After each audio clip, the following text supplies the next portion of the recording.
Hello students. आज हम doctor APJ Abdul Kalam technical university Lucknow के इंजीनियरिंग फिजिक्स सब्जेक्ट में फर्स्ट यूनिट क्वांटम मैकेनिक्स के कुछ इंपॉर्टेंट रिजल्ट्स एंड फॉर्मूलाज को स्टडी करेंगे।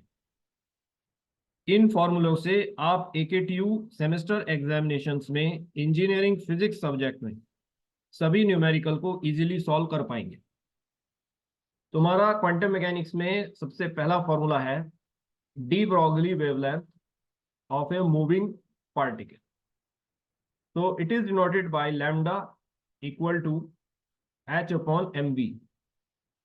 काइनेटिक एनर्जी के टर्म्स में ये फॉर्मूला इस फॉर्म में रिड्यूस हो जाता है as h upon under root 2mk. So h is Planck's constant. Its value is 6.62 into 10 की power minus 34 joule second. m is mass of particle, v is velocity of particle, k is kinetic energy of particle.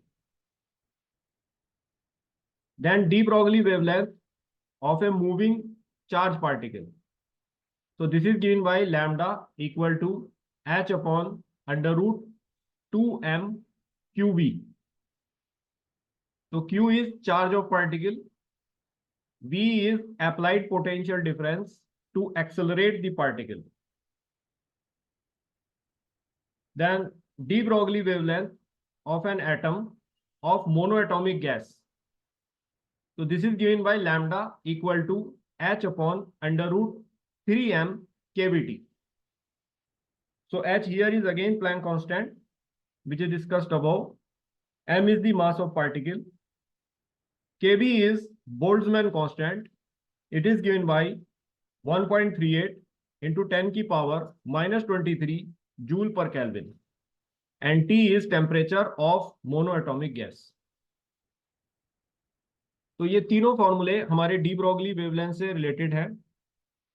One is for a simple moving particle, another is for a moving charge particle, and the third formula is that of a atom of monoatomic gas when it is having a translational motion in a gas which is maintained at temperature T.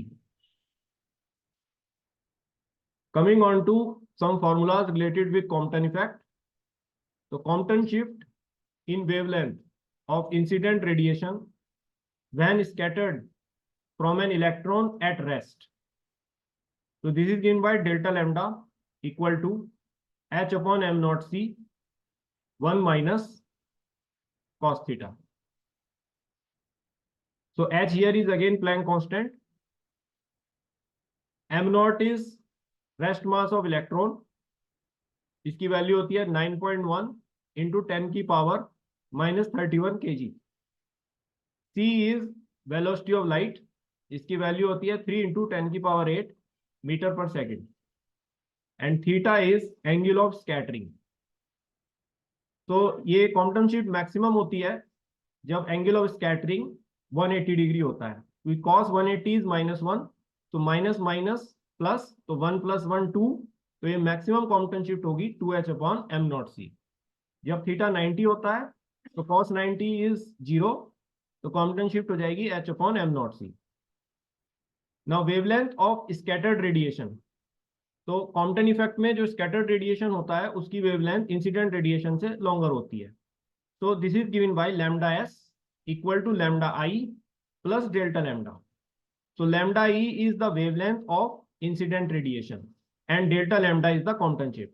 तो जब भी हमें scattered radiation की wavelength निकालनी होती है, हमें Compton shift को incident wavelength की radiation में जोड़ना होगा, क्योंकि Compton shift जो है वो scattered radiation की wavelength और incident radiation की wavelength का difference होता है. Kinetic energy of required electron.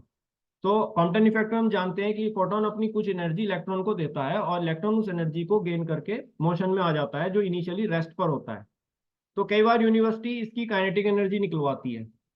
तो kinetic energy of required electron is given by delta K equal to hc upon lambda i minus hc upon lambda s, जहां lambda i आपकी incident radiation की wavelength है और lambda S जो है वो scattered radiation की वेवलेंथ है। तो actually S C upon lambda E जो है ये इंसिडेंट रेडिएशन की एनर्जी है, और H C upon lambda S जो है ये स्कैटर्ड रेडिएशन की एनर्जी है। तो अगर हम इन दोनों एनर्जी का डिफरेंस ले लें, इंसिडेंट रेडिएशन की एनर्जी माइनस स्कैटर्ड रेडिएशन की एनर्जी, तो ये वही एनर्जी है जो इलेक्ट्रॉन ने गेन की है।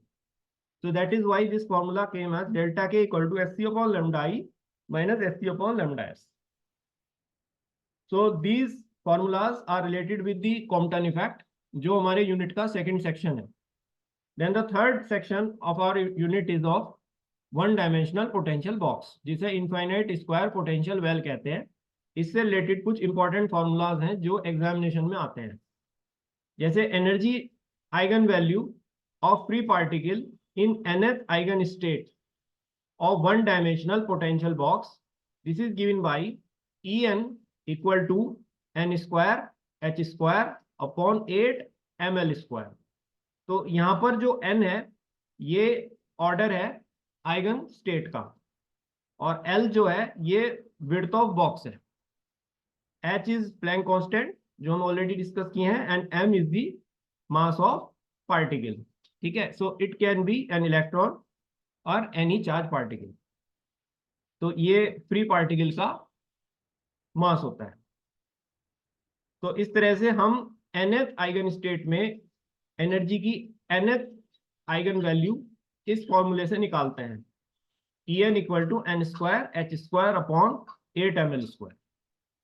तो क्वेश्चन में जनरली स्टेट्स हमें दी होती हैं, तो n का हम वैल्यू स्टेट को देखकर निकाल लेंगे। मास ऑफ पार्टिकल हमें या तो दिया होगा या इलेक्ट्रॉन वर्ड होगा, तो हमें यहाँ पे इलेक्ट्रॉन का मास रखना होगा। L जो है ये बॉक्स की विड्थ है और H है प्लैंक कांस्टेंट। तो इस फॉर्मूले में रख के हम nth आइगन स्टेट में आइगन वैल्यू को डिटरमाइन कर सकते हैं। Then eigen function associated with wave packet in nth eigen state of one dimensional potential box. तो ये जो nth आइगन फंक्शन है, जो nth आइगन स्टेट में फ्री पार्टिकल लिए हुए होता है, it is given by psi n equal to whole root 2 by L sin n pi by L x। तो यहाँ L जो है ये विड्थ ऑफ बॉक्स है, n is the order of eigen state। तो probability of finding the wave packet within limits a to b in one dimensional potential box। तो यदि हमें वन डायमेंशनल पोटेंशियल बॉक्स के किसी रीजन a से b के बीच में वेव पैकेट की प्रोबेबिलिटी निकालनी होती है किसी क्वेश्चन में, so this is given by probability equal to 1 by root n integral a to b mod psi n square dx, जहां रूट n जो है ये नॉर्मलाइजेशन कांस्टेंट होता है। तो हमें जो है, क्योंकि हम जानते हैं कि वेव फंक्शन का स्क्वायर जो है ये प्रोबेबिलिटी डेंसिटी होता है, तो हमें सिंपल प्रोबेबिलिटी डेंसिटी को इंटीग्रेट करना है उन लिमिट्स में जो हमें क्वेश्चन में दी गई हैं बॉक्स के अंदर। और 1 बाई रूट एन जो है ये कांस्टेंट होता है जो अक्सर वेव फंक्शन के साथ एसोसिएटेड होता है, तो इसलिए इस कांस्टेंट को हमने इंटीग्रेशन के साइन से बाहर लिया होगा। तो if you are going to remember all this formulas, you will be able to do all the question asked in the Abdul Kalam Technical University semester examination in quantum mechanics.